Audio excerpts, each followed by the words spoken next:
Shalom, shalom, bien-aimés dans le Seigneur. Que Dieu vous bénisse. Bienvenue dans cette tranche de bénédiction matinale avec Francis Ngawala, esclave volontaire de Jésus-Christ et votre serviteur. Heureux je suis de vous servir encore ce matin. Heureux je serai toujours d'être serviteur de notre Dieu.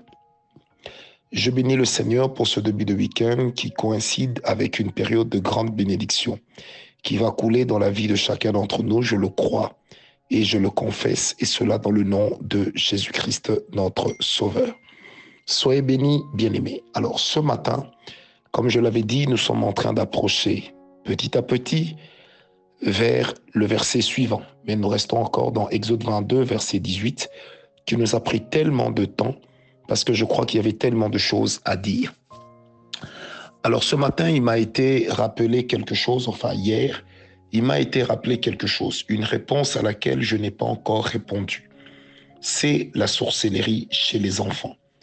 La sorcellerie chez les enfants, un sujet très sensible, un sujet à plusieurs heures, un sujet qui a divisé les familles, un sujet qui a fourni à la rue des enfants, des fois même des familles aisées ou des familles pauvres, un sujet qui a fait que des divorces puissent être constatés même au sein de certains foyers.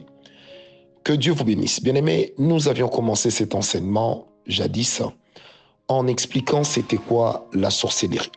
Nous avions également expliqué les types de sorcellerie, tout en insistant sur le fait qu'il y avait une sorcellerie inconsciente et consciente. La sorcellerie consciente, c'était celle vers laquelle l'homme y allait de plein gré. Exactement comme l'occultisme, une personne est capable d'y entrer de plein droit et de plein gré parce qu'il a décidé ainsi. Mais la sorcellerie la plus dangereuse, elle reste celle inconsciente. Pourquoi dis-je cela? Parce que là, vous allez avoir affaire à un sorcier qui s'ignore. Vous allez avoir affaire à une personne qui ignore en réalité son état spirituel, un peu comme un sidatique qui oublierait ou ignorerait son état sérologique. Et en ce moment-là, il deviendrait très contagieux pour ses différents partenaires, surtout s'il vit dans le désordre ou encore s'il laisse traîner ses objets tranchants recouverts de son sang. Alors, bien aimé dans le Seigneur, la sorcellerie inconsciente, c'est surtout celle que nous constatons le plus souvent chez les enfants. Une sorcellerie inconsciente peut se développer et devenir une sorcellerie consciente.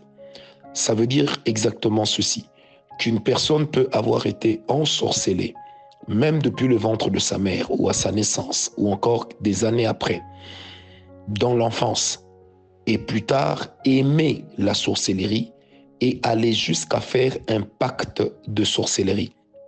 Ça veut dire en ce moment-là, il n'est donc plus prisonnier de la sorcellerie, mais il en devient collaborateur. Là où la sorcellerie est encore à un stade d'inconscience, ça veut dire que la personne est assujettie à cette force qui est en train de le faire fléchir. La personne est assujettie à cette force qui est en train de le laminer, qui est en train de l'empêcher d'aller de l'avant, qui est en train de le contraindre à développer une vie parallèle qu'il ne voudrait pas, mais il s'y sent contraint. Amen, amen. Alors c'est ça le drame de la sorcellerie inconsciente.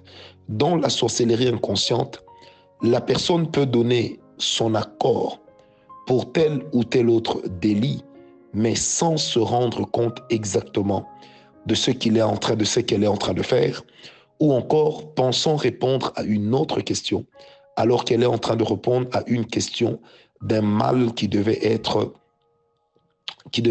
rivé vers une personne X ou une personne Y. Alors, la sorcellerie inconsciente, bien aimée, chez les enfants, j'aime bien cette phrase, elle est comme une maladie chez l'adulte. Ça veut dire, on ne sait pas comment la maladie, on l'a attrapée, mais on se rend juste compte qu'on est malade. Alors, lorsque un enfant à bas âge a la sorcellerie, surtout écoutez ce conseil, ne paniquez pas.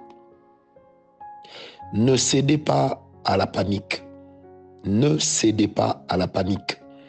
Dites-vous bien que pour le simple fait qu'elle n'ait pas participé activement à la naissance de cette sorcellerie en elle ou en lui, cet enfant, donc la possibilité de vaincre cela existe encore. Et vous serez peut-être étonné, elle est même plus facile à vaincre que la sorcellerie chez un adulte qui refuse de pouvoir céder, de pouvoir être délivré. La sorcellerie chez un enfant est une manipulation spirituelle. La sorcellerie chez un enfant, bien aimé dans le Seigneur, c'est comme un comprimé qu'on lui aurait fait avaler contre son gré. Donc, un enfant, lorsqu'il est sorcier, il n'a pas la conscience, il n'a pas toujours la conscience de ce qu'il fait. Pourquoi est-ce que je préfère relativiser? Parce qu'il est de ces enfants qui naissent et qui grandissent avec une certaine conscience de leur sorcellerie et qui commencent à nourrir cette sorcellerie très vite. Mais pour la plupart, quand il s'agit de la sorcellerie, surtout chez l'enfant, dans la plupart des cas, disais-je, ce sont des enfants qui ne comprennent pas trop ce qui est en train de se passer, qui ne comprennent pas trop le mouvement spirituel qui est en train de se faire en eux. C'est pourquoi généralement, avec les enfants sorciers, le diable a l'habitude d'utiliser une figure parentale. Ça veut dire père, mère, grand-père, grand-mère, cousin, cousine, ou encore un visage de proche. Ça veut dire que l'enfant aura juste comme l'impression que ce qu'il est en train de vivre, ce n'est qu'un rêve, parce que j'identifie tel autre. Donc ça veut dire que l'enfant est entraîné dans cette sorcellerie par le fait qu'il a en face de lui un visage familier, un visage qu'il connaît. Et comme cela peut paraître juste comme un jeu, il va s'emballer et ce sera parti. Vous savez, la manière avec laquelle l'on donne la sorcellerie aux enfants, c'est à peu près de la même manière qu'on utilise pour kidnapper les enfants. Ça veut dire, on les appâte, on leur présente un bonbon, on leur présente un présent, une friandise, et ils cèdent. Parce que dites-vous bien que avec les enfants, la sorcellerie, soit ça entre par une personne qui a directement autorité sur la mère, sur le père et par ricochet sur l'enfant, soit encore ça va entrer par des friandises, puisque les enfants sont très friands de toutes ces nourritures, de tous ces aliments sucrés, eh ben, on va la pâter. C'est comme ça que, bien aimé dans la sorcellerie, il est de ces enfants qui viennent dans les écoles pour ensorceler leurs amis. Et bien aimé, j'aimerais préciser ici que ce n'est pas l'apanage juste des Noirs ou des Africains. Ça se passe un peu partout.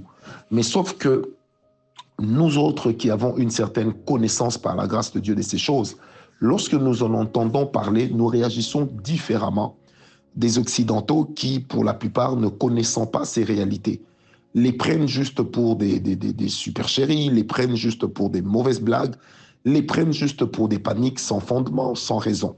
Alors que, bien aimé, le diable, aimant toujours l'ignorance de l'homme, aimant toujours la négligence de l'homme, va en tirer un grand profit pour pouvoir faire du mal à l'homme, à cet enfant, et laisser que cette sorcellerie puisse s'installer.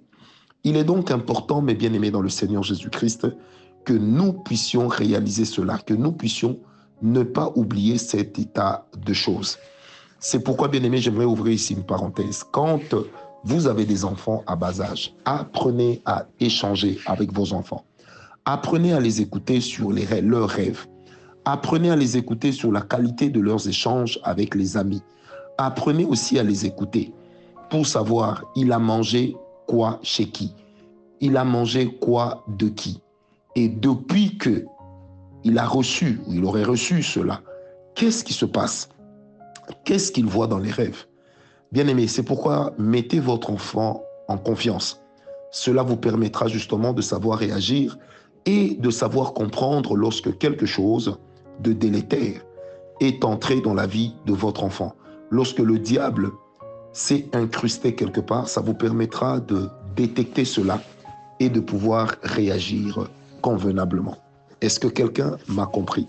Parce que n'oubliez pas que souvent dans les écoles maternelles, dans les garderies, dans les écoles primaires, même dans les écoles secondaires, il est de ces enfants qui mangent la sorcellerie derrière une galette, derrière un gaufre, derrière un cake, derrière un bonbon, derrière un chocolat.